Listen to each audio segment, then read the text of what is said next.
2 Chronicles 30.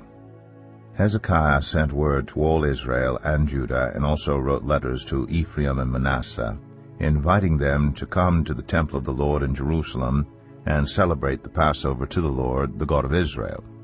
The king and his officials and the whole assembly in Jerusalem decided to celebrate the Passover in the 2nd month. They had not been able to celebrate it at the regular time because not enough priests had consecrated themselves and the people had not assembled in Jerusalem.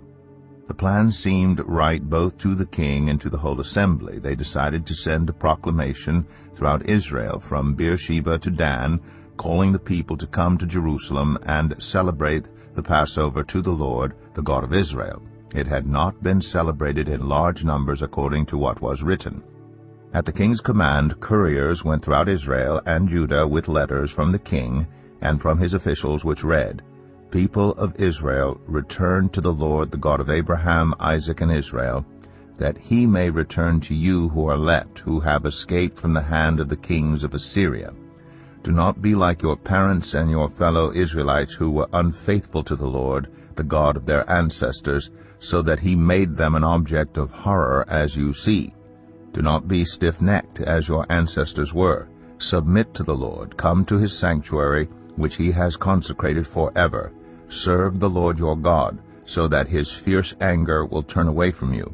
If you return to the Lord, then your fellow Israelites and your children will be shown compassion by their captors and will return to this land. For the Lord your God is gracious and compassionate. He will not turn his face from you if you return to him." The couriers went from town to town in Ephraim and Manasseh as far as Zebulun, but people scorned and ridiculed them. Nevertheless, some from Asher, Manasseh, and Zebulun humbled themselves and went to Jerusalem. Also in Judah the hand of God was on the people to give them unity of mind to carry out what the king and his officials had ordered, following the word of the Lord. A very large crowd of people assembled in Jerusalem to celebrate the festival of unleavened bread in the 2nd month. They removed the altars in Jerusalem and cleared away the incense altars and threw them into the Kidron Valley. They slaughtered the Passover lamb on the 14th day of the 2nd month. The priests and the Levites were ashamed and consecrated themselves and brought burnt offerings to the temple of the Lord. Then they took up their regular positions as prescribed in the law of Moses, the man of God. The priests splashed against the altar the blood handed to them by the Levites. Since many in the crowd had not consecrated themselves, the Levites had to kill the Passover lambs for all those who were not ceremonially clean and could not consecrate their lambs to the Lord. Although most of the many people who came from Ephraim, Manasseh, Issachar, and Zebulun had not purified themselves, yet they ate the Passover contrary to what was written.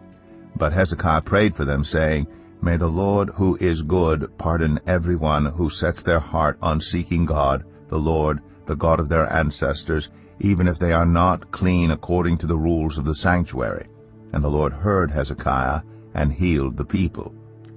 The Israelites who were present in Jerusalem celebrated the festival of unleavened bread for 7 days with great rejoicing, while the Levites and priests praised the Lord every day with resounding instruments dedicated to the Lord.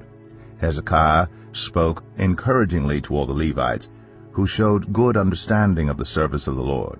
For the 7 days they ate their assigned portion and offered fellowship offerings and praised the Lord, the God of their ancestors.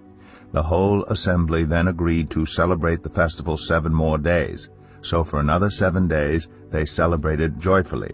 Hezekiah, king of Judah, provided 1,000 bulls and 7,000 sheep and goats for the assembly, and the officials provided them with 1,000 bulls and 10,000 sheep and goats. A great number of priests consecrated themselves. The entire assembly of Judah rejoiced, along with the priests and Levites, and all who had assembled from Israel, including the foreigners who had come from Israel, and also those who resided in Judah. There was great joy in Jerusalem, for since the days of Solomon, son of David, king of Israel, there had been nothing like this in Jerusalem. The priests and Levites stood to bless the people, and God heard them, for their prayer reached heaven, his holy dwelling place.